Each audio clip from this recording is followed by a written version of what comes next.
Hello po. Magandang araw po sa inyong lahat. Hingi po ako sana sa inyo ng konting pabor. Tulong nyo na lang po sa tulad naming mga content creator. Baka naman po pwedeng paki-like at subscribe. At pakitap na rin tong maliit na bell sa gilid para ma-notify ko kayo pag may bago akong i-upload na video. Sana huwag niyong kalimutan mag-subscribe. Salamat po. Sige, huwag na natin patagalin. Ito na, makinig at manood na po tayo. Why do you think God breaks our life?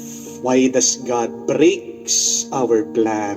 Kung talagang mahal tayo ng Diyos, di ba dapat imbis na sirain yung ating mga gusto o ating mga plano, dapat pa nga tutulungan tayo. Pero bakit ba niya tayo minsan sinasaktan? O minsan din nararamdaman natin na tayo'y pinapabayaan?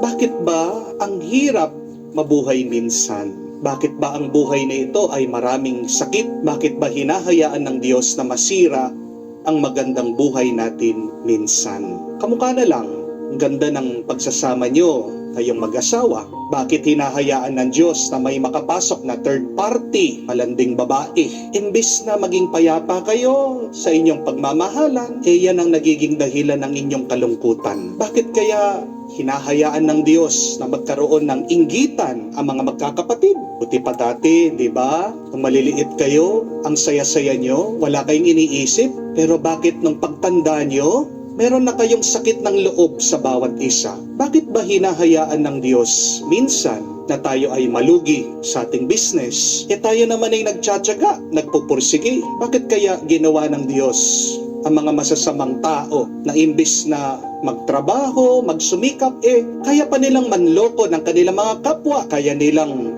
ubusin ang pinaghirapan ng iba? Bakit hindi na lang alisin ng Diyos ang mga ganyang klaseng tao? Hinahayaan niya na mabuhay sila, umiral at magpatuloy.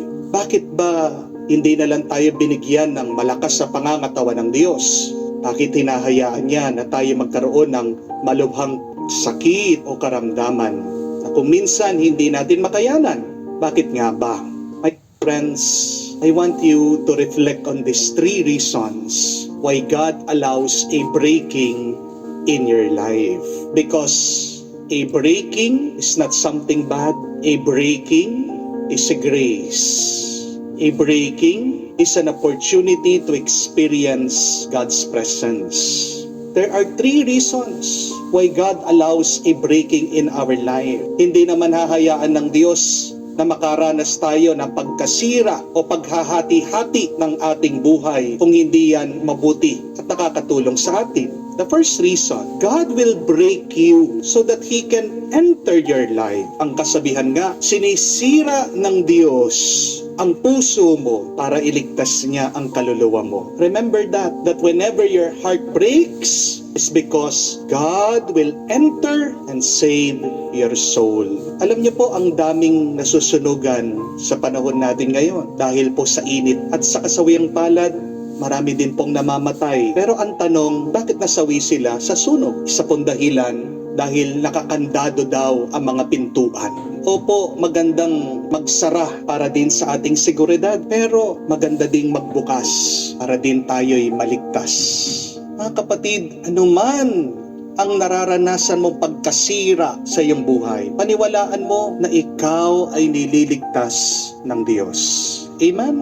Baka hinayaan ng Diyos na mawalan ka ng pera kasi ayaw kanyang maging arugante, ayaw kanyang maging mayabang. Kung minsan sinisira ng Diyos ang ating mga relasyon kasi gusto niya na makatagpo tayo ng mga tamang tao. Minsan sinisira ng Diyos ang iyong pag-abroad kasi iniiwas ka ng Diyos sa isang aksidente o kapahamakan. Everything that is happening in our life, believe they are there for a good reason. God is saving us. Kaya nga, hayaan mo ang pagkasira sa buhay mo, pero kumapit ka at maniwala, nandyan sa gitna ang Diyos kahit na may pagkasira. Second reason, God breaks us so that we can be shared. Kung hindi hahatiin, mahirap itong ipamigay at ialay.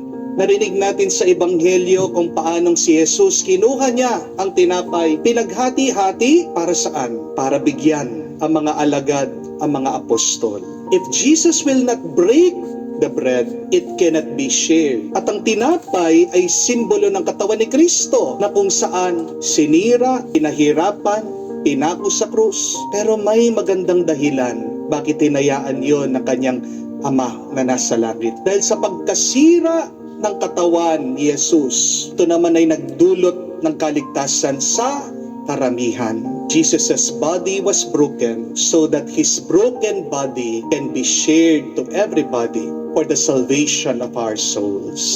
Kung hindi hahatiin ng Diyos ang buhay mo, hindi mo maipamimigay ito.